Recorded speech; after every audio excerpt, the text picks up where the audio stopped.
We finally made it to Caravan Rebot. It's pretty lively here. So, just past this wall is the desert, huh? Oh, wow. Paimon remembers hearing people call this the Wall of Samiel. It's made to block sandstorms from the outside.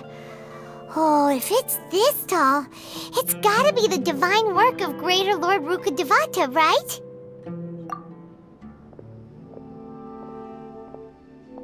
Enough gawking.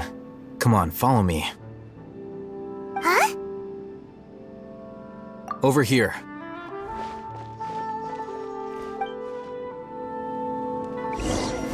Oh, Hatham went that way! Let's hurry up and follow him. Wonder what he's up to.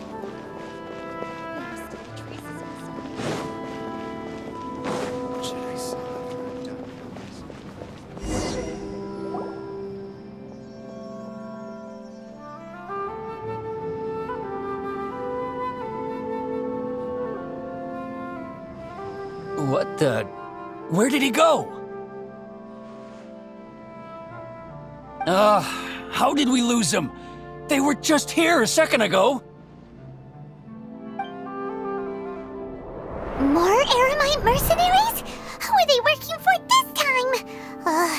Anyway, Traveler, it seems like we were being followed again. You were too careless. You should have noticed those hopeless amateurs trailing you a long time ago. There's no need to thank me. I've never cared to keep track of personal favors. All I did was correct a mistake I happened to come across. It's a habit I developed at the academia. You really gave Paimon a scare, Al-Hatham. We never thought we'd run into you here. Last time we met at Port Ormos, didn't you say you were going back to the academia? Wait, don't tell Paimon that you're here to take us back on their orders. Oh, so you've already landed yourselves on the academia's hit list. I can't say that I didn't expect it. However, had I wished to turn you over to the academia, don't you think you'd already be the Eremites' honored guests by now? Oh, right. You do have a point. I have no interest in running errands for that project. As a scholar, I've always belonged to the camp that promotes researcher autonomy. And these days, you're more fascinating than anything the sages can offer. Not quite. To tell you the truth, I'm still investigating the Divine Knowledge Capsule. Unfortunately, I've run into some difficulties. Everyone says the capsule originated in the desert and was eventually moved to Port Ormos. If I am to get to the bottom of this, I must understand how the capsule first came to be. Which brings me back to you and why you're so interesting. The leader of Ain al-Ahmar used the Divine Knowledge Capsule right in front of you, and upon seeing him, your expression became perplexed, and you were lost in thought for quite some time. To have that kind of reaction, I think you must have realized something. Are you interested at all in sharing what you've been hiding from me?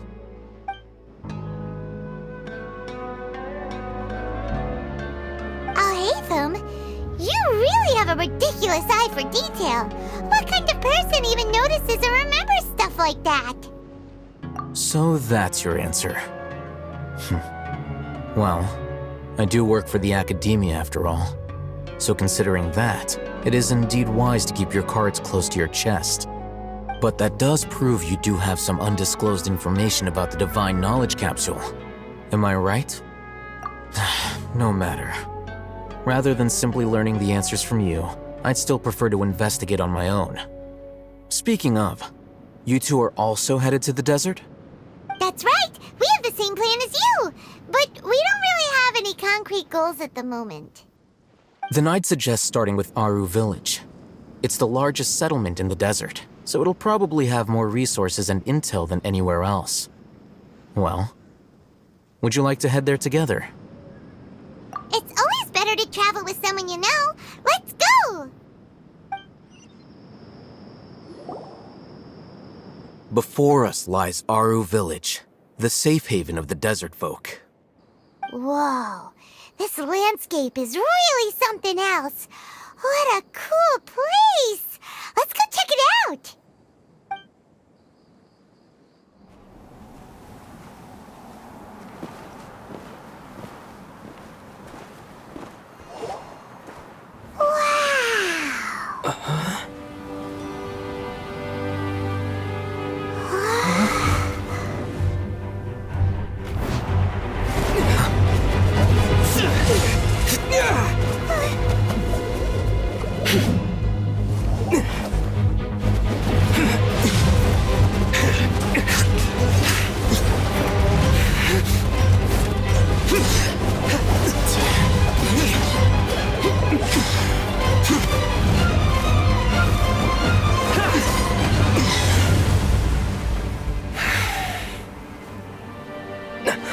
Sino.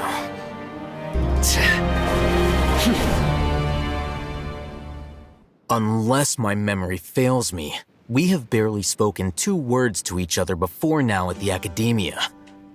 Would you care to enlighten me as to when and how I invited the General Mahamatra's wrath? Oh, Hatham. Do not think you can escape my judgment just because you managed to escape my attack. Judgment? So that's how you'd characterize your actions here, is it? Or would elimination perhaps be a more accurate description? Had I used my full strength, not even this traveler would have been able to stop me. Though styled like an assassination, I sought only to ensure that my target would be unable to flee or resist. Standard practice for the Matra, as well you know. Seemed to me more like your own personal touch. Who is that, Al-Haytham? Did you call him General Mahamatra? Yes. General Mahamatra Sino, head of all the Matra at the Academia. He's a formidable hunter, and the ultimate nightmare for any who have committed academic crimes. You seem to have placed a lot of trust in Al-Haytham, to the point of blocking an attack for him. If I were you, I'd never choose to side with him. I wouldn't believe a single word that comes out of his mouth.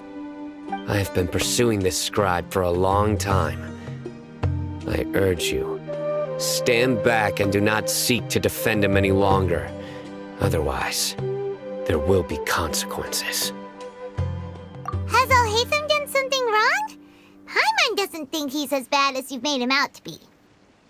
I won't waste my breath explaining things. Al-Haytham, I saw it during our fight. Take it out. The divine knowledge capsule you're hiding on your person. Unless you want me to retrieve it for myself. Very perceptive of you. Nothing escapes a Matra's senses. Wait, the divine knowledge capsule? Didn't it fall into the Matra's hands in Port Ormos? No wonder you speak with such confidence, Sino. But I must admit, I'm very curious. What does this capsule mean to you? And why, as General Mahamatra of the Academia, are you all alone in the desert? As far as I'm aware, the other Matra have been speculating about your disappearance. Have you been given a mission that's, let's say, morally dubious? If I was the real target of your mission, what was stopping you from simply using your authority and resources to judge me within the walls of the Academia? I should have known you'd be difficult to deal with. You two? Ugh! What you would do, Traveler? Paimon feels like we can't trust either of them! Ahem. Well, look at you two, acting all tough and self-righteous over there. Wait, Dia?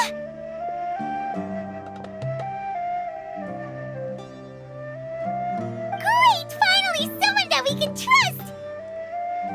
You gotta help us out here, otherwise these two are gonna start fighting again! Yeah, sure looks that way. 2 giants from the Academia duking it out once and for all. Not something you get to see every day, that's for sure. Listen, I know you academic types love to fill up your big brains with self-righteous morality and lord your empty rules and virtues over each other. But how dare you bring your petty disputes into the safe haven of Aru Village? It seems like someone's gonna have to beat some sense into your thick skulls until you finally learn to respect these grounds.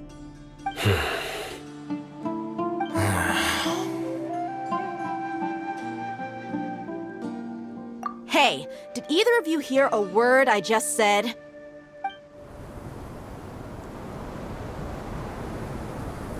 Whoa, what's going on? The wind's so strong! Is this a sandstorm? Paimon's gonna get blown away! Another sandstorm? What's up with these recently? Hey! All of you, over here, quickly! We have to take cover! Someone's calling for us! Oh, this wind is too strong! Let's get over there! That sounded like Candace. Come on, you two. Jeez, are all of you academia folks such hard work? Move it! All right, stop yelling.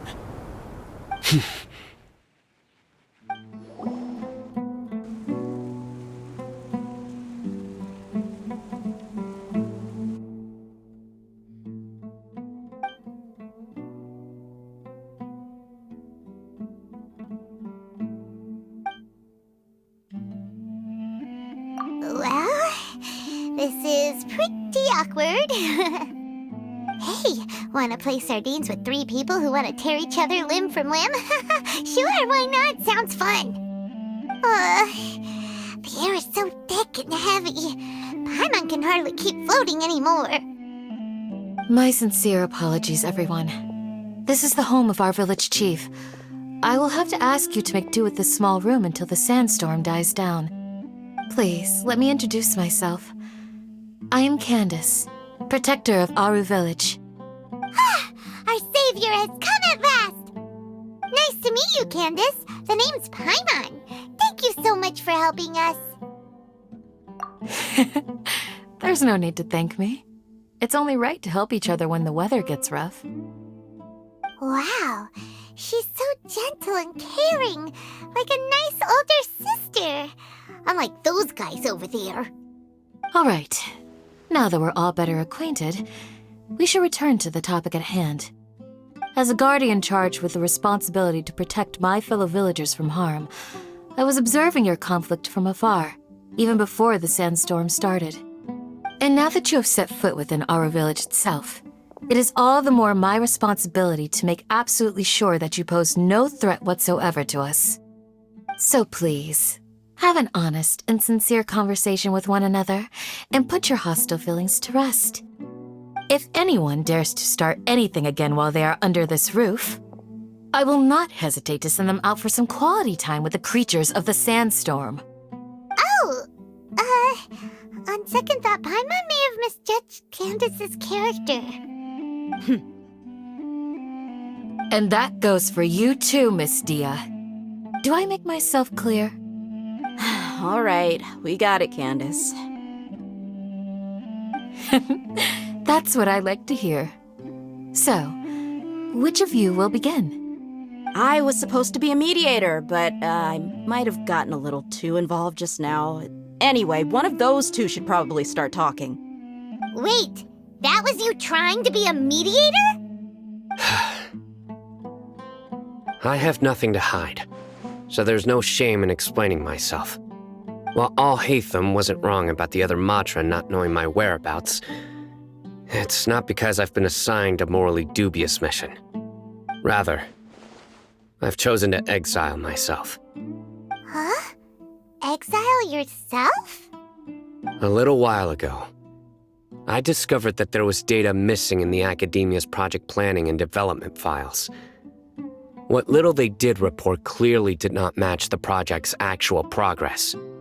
As General Mahamatra, I had the responsibility and authority to request an audit.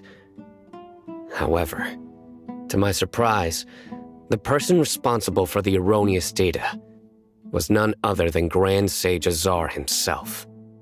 I tried to investigate the issue myself before submitting a formal audit request, but I soon found that all leads and potential pieces of incriminating evidence were carefully concealed from me. I began to realize that they were cautious of me from the very beginning. Unsurprisingly, the Grand Sage rejected my audit request as soon as the submission reached his desk. He even said to me, "The power of the General Mahamatra is granted by the sages. You have no right to judge us." So they really are up to no good. I realized then that to the Grand Sage, the Matra are nothing more than tools for the sages to assert and maintain their control over knowledge. The vows that we took, the principles that we strive to uphold, They are meaningless to the academia of today. I believed it would be wise to flee the academia before the sages had a chance to take action against me. This way, they can no longer see nor predict my actions.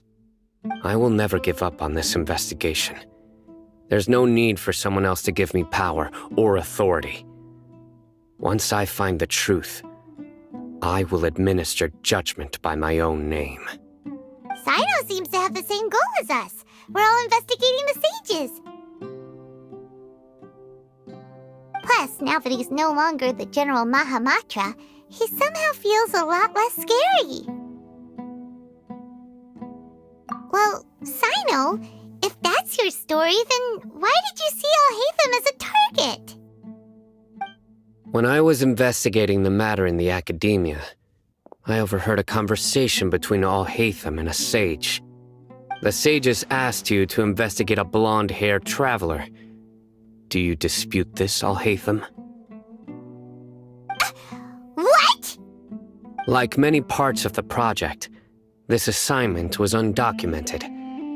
Now throw in your suspicious behavior with the Divine Knowledge Capsule, and I think we deserve an explanation. Yes. I was indeed tasked with investigating the Traveler. Alhaitham! After all, the promised reward was so great that hardly any scholar could have refused. The sage told me, once you've completed this assignment, I can give you a glimpse of divine knowledge. A most enticing offer. Unfortunately, those academics don't know me at all. Their words contained one key piece of information, namely that divine knowledge indeed exists. That gave me all I needed to know. From my perspective, the sages are far from trustworthy. Think about it. Isn't it a little strange they're so willing to share divine knowledge with anyone, even as a reward? So, I began my own investigation following the lead of the Divine Knowledge Capsule. In the end, I realized my wisdom in committing to this rather than collaborating with the sages. Had I been less guarded, I probably would have ended up like that Ain al-Ahmar mercenary, incapable of remaining sane for long enough to hold a conversation.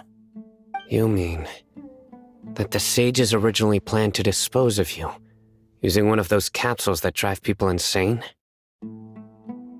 I'd already given up on the assignment by then. I only told the academia I was waiting in Port Ormos for you to appear so they wouldn't suspect anything. So it came as quite a surprise when I encountered my erstwhile target while investigating the Divine Knowledge Capsule. Criminals do love to talk about coincidences. Even though I ran into the Traveler by chance, I had no intention of providing assistance to the academia. Also, you should remember, you were the ones who decided to follow me and strike up a conversation after I left that tavern. That's true. Alhaitham helped us out at Caravan Rebat as well. Maybe he's telling the truth. I'm willing to apologize if that's worth anything to you. I took the Divine Knowledge Capsule behind your back because I judged its existence to be a significant risk. I felt that it would be best for no one to interact with it before it had been properly studied. After all, curiosity often proves to be the most dangerous thing in this land.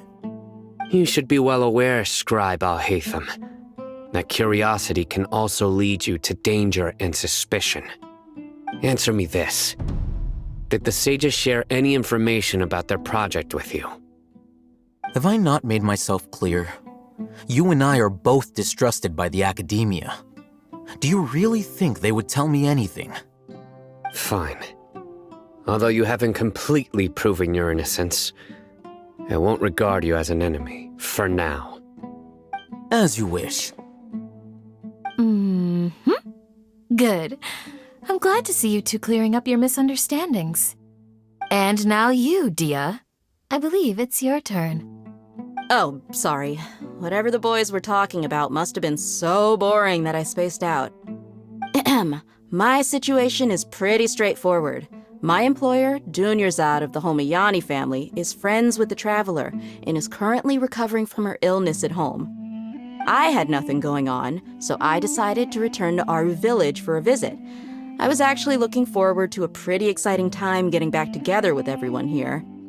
But then I saw these two random guys in the middle of a pointless argument. It ticked me off, and things went downhill from there. Is that all? Well, I will admit that definitely sounds like your style. In that case, welcome back, dear. That's more like it. I missed you all so much, Candace.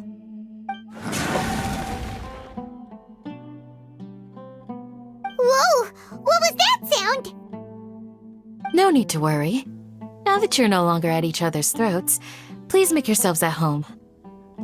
I'll take a quick trip outside to clear out some of those creatures in the sandstorm. Creatures? In the sandstorm? Are you sure you don't want some backup? Fighting in a sandstorm is not for the faint-hearted. Anyone without extensive training in these conditions is at a disadvantage. You needn't worry. Yeah, just leave him to Candace. Don't worry, she's as tough as they come.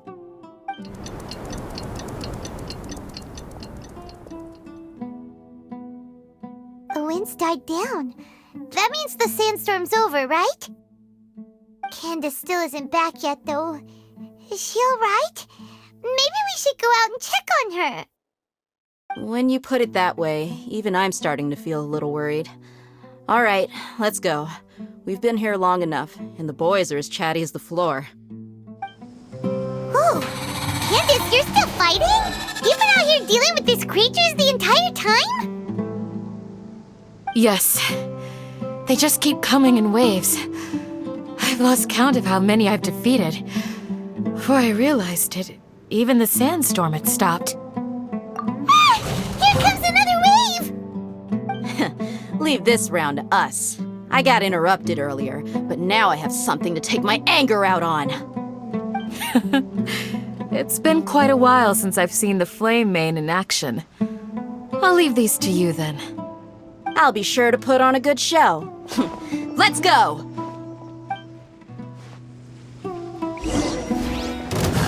There is no escape! I will have order. Solidified! Here comes another wave! When are they ever gonna let up? Stabilize! Kamisato on. Suiyu! Cascade!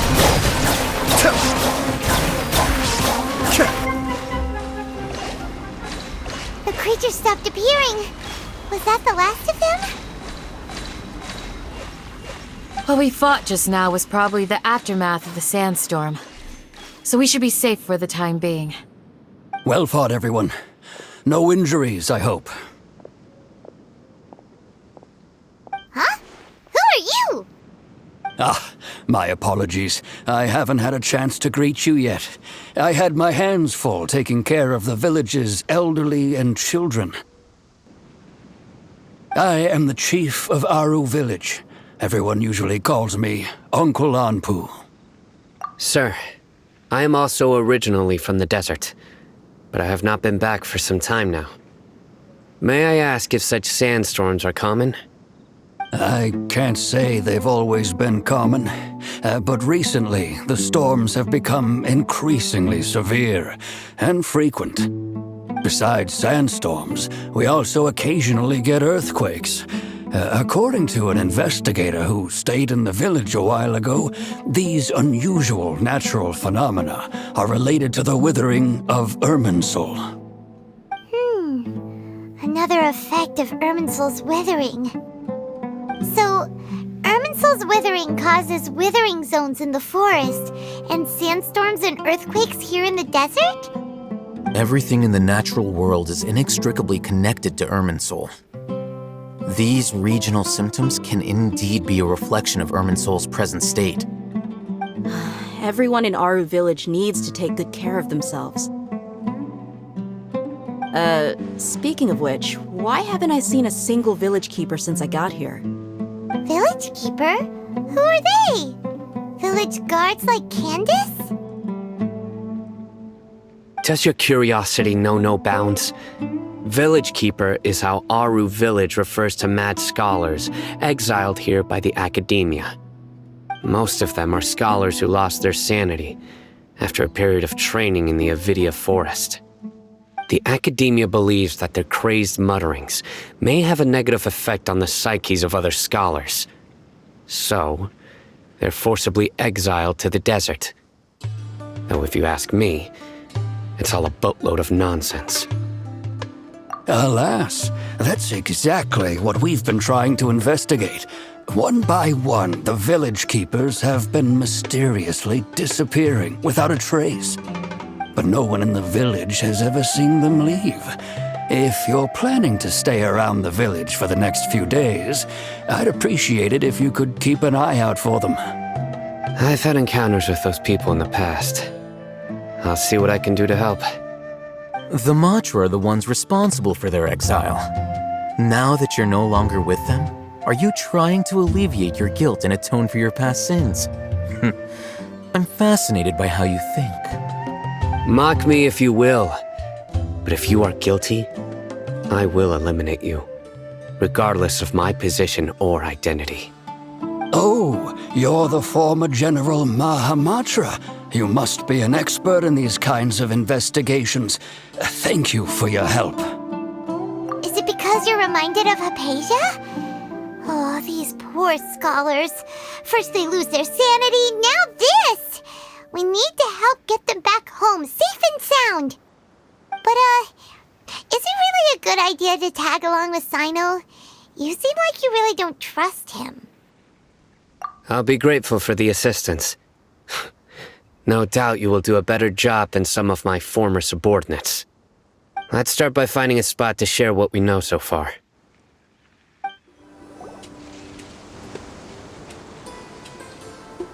Although I've sent myself into exile, I'm still doing essentially the same things as before. Do you still have any questions for me before we start our investigation? One of my former subordinates told me that this title has its origins in a strange incident. The Academia has long exiled mad scholars to Aru Village. A mysterious phenomenon exists here. When mad scholars first arrive, they are as incoherent and deranged as before.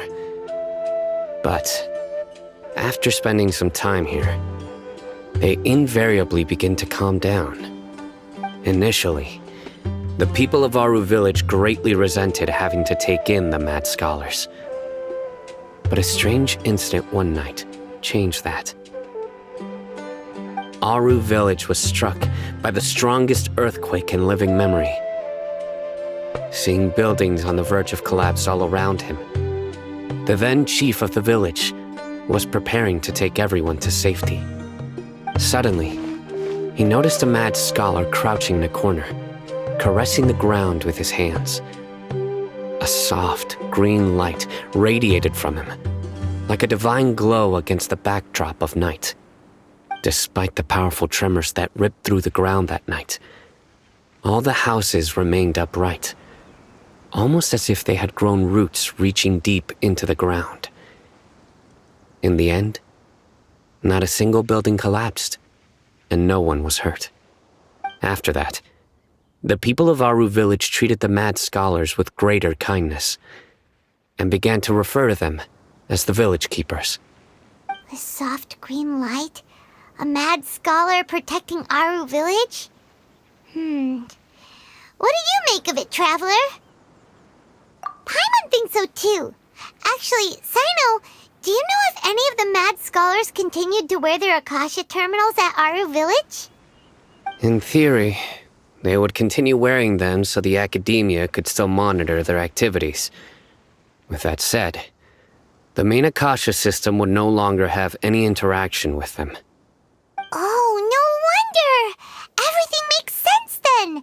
Add in the fact that they calmed down, it was probably Nahida who calmed them. If you are able to draw a conclusion from this one story alone, then it appears you possess much more information than I do. So, what do you make of the story? Really? Lesser Lord Kusanagi. What? You don't believe us? Lesser Lord Kusanagi was definitely using the Akasha to give her power to the Mad Scholars! No, it's not so much that I don't believe you. I'm just struck by your reasoning. Lesser Lord Kusanagi, the current Dendro Archon. Is she really active in Sumeru? The Academia has always placed far greater importance on the late Greater Lord Rukkhadevata. They've more or less ignored Lesser Lord Kusanagi, and I've never had any reason to doubt their views. In addition, I've never heard any stories about Lesser Lord Kusanagi and her deeds. To me, she might as well have been a god that never existed. No way! Nahida definitely exists! She's a... How should Paimon put it? She's a good Archon who's kind and wise, even if she says weird stuff sometimes. I've spent many years interrogating criminals, so I can easily tell when someone is lying. Good! Then you should know that we're telling the truth! That look in your eyes. I've never seen that from a liar. You two really must have met Lesser Lord Kusanagi. How can this be? To think, our Archon has been amongst us this entire time. Alright, now it's our turn to put our skills to good use for this investigation. But easier said than done, especially since we don't have any leads. Maybe we can start by knocking on some doors. Excuse me, are you here to help me find my grandpa? Huh? Who are you? By the sounds of it, a resident of this village. My name is Isak. You'll help me find my grandpa, right? Is your grandpa a mad scholar? Hey, don't say that. Grandpa is just Grandpa. Why do you have to call him that? It's not like he's a bad person or anything. The person you're referring to is not a local, yet you are. Why do you call him Grandpa? Grandpa is just Grandpa. He's my family. I heard everything you said to the village chief. Please, you gotta take me with you. I want to find my grandpa. I swear I'll help. I won't be a nuisance. Ah, so you're the one who was eavesdropping on us around the village chief's house. I was planning to go out and take care of whoever it was, but I had a vague feeling that they didn't harbor any ill intent. Whoa. Hatham wasn't kidding about Matra having sharp senses. Sino, he's just a kid. All he wants is to find his grandpa. Let's find a way to help him. Sorry, I was only listening in because I wanted to know where Grandpa went. Honest. If you don't believe me, you can ask Miss Candace. All right. But first, let's confirm the facts with Candace.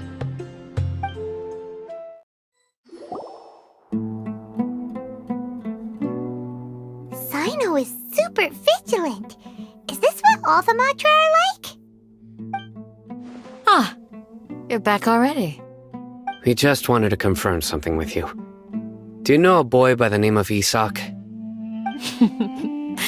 I had a feeling he'd go looking for you. Huh? You knew this would happen? Yes. Although he tried his best to stay hidden, I still noticed him eavesdropping outside the window. He really wants to get his grandfather back. Isak's parents were both Aramite mercenaries who rarely returned to the village after finding employment in the city. He was raised by his grandfather. Unfortunately, it was only a few years before his grandpa passed away. Isak was still very young at the time, so various families in the village took turns caring for him so he could survive. Later, an elderly mad scholar arrived at the village. Isak thought the scholar bore a striking resemblance to his grandfather, and thus often spied on the man. However, the scholar was unkempt in appearance and incoherent in speech. Although Isak referred to the man as his grandpa, he was afraid and didn't dare to approach him.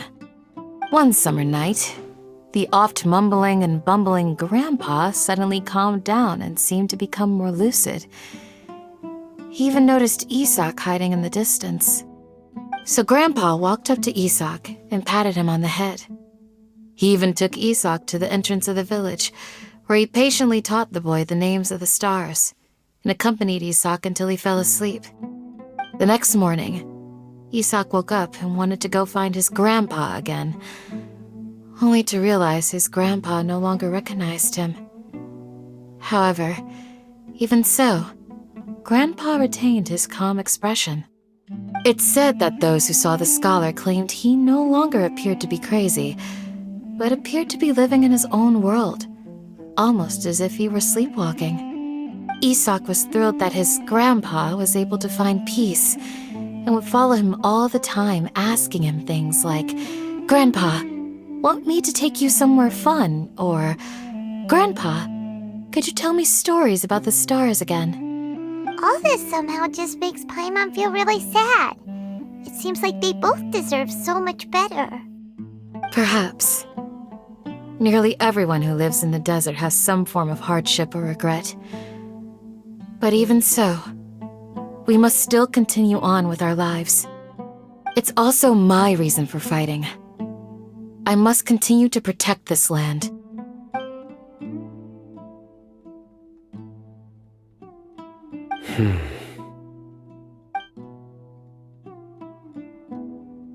Maybe the people have always had a considerate god watching over them. Huh? What did you say, Sino? No, nothing. As long as Isak keeps his word and doesn't get in our way, we can take him along. Perhaps you are more compassionate than I gave you credit for. Please accept my thanks on Isak's behalf, Sino. Hey, Isak! Oh, it's you guys! We've cleared everything up! Let's go find your grandpa! Really? Wow! Thank you so much! Yeah! All right. Let's ask the local residents some questions first.